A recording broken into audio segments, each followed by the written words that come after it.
Ocean star Panadura කියන්නේ කොළඹ නුදුරින් ඉදිකරන ප්‍රථම සහ එකම බීච් ෆ්‍රන්ට් ඇපාර්ට්මන්ට් එක කියලා ඔබ දන්නවද?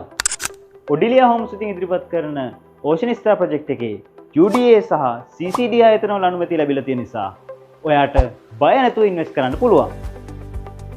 මෙම සුවිශේෂී ව්‍යාපෘතිය ලක්ෂ යුනිට් 24කින් සමන්විත වන අතර දැනටමත් 50% විකිණී අවසන්. ඒට ප්‍රධානම හේතුව තමයි ඕෂන් ස්ටාර් ව්‍යාපෘතියේ පිහිටීම. පානදුර නගරයේ මීටර් 500ක් දුරින්, දුම්රිය වලට මීටර් 100ක් දුරින් සහ නගරයේ ප්‍රමුඛ පෙළේ පාසල් සහ ප්‍රමුඛ පෙළේ වෙනද ආයතන වලට ඉතාමත් ආසන්නයෙන් පිහිටා තියෙනවා. rooftop infinity pool, full equipped gym and 24 security එකක් මේ තැනට තියෙනවා. ඒ නිසා සැප පහසු ජීවිතයක් ගත ගන්න කැමති ඕන කෙනෙක්ට ගැලපෙන තැනක් තමයි ඕෂන් ස්ටාර් පානදුර කියන්නේ. මේක නිකන්ම අපාර්ට්මන්ට් එකක් විතරක් නෙමෙයි. මේක high income එක ජෙනරේට් කරගන්න පුළුවන් වටිනා asset එකක්. ඕෂන් ස්ටාර් අපාර්ට්මන්ට් වල ස්ටාර්ටින් ප්‍රයිස් එක වෙන්නේ මිලියන 29ක් විතරයි. ඔයාලට අවශ්‍ය විදිහට ෆ්ලෙක්සිබල් පේමන්ට් ප්ලෑන්ස් ඔඩිලියා හරහා ලබා ගන්න පුළුවන්. ඔබේ රටේත් වෙන් කරගන්න 30 දිස්ත්‍රික්ක අංකයට අදම කතා කරන්න.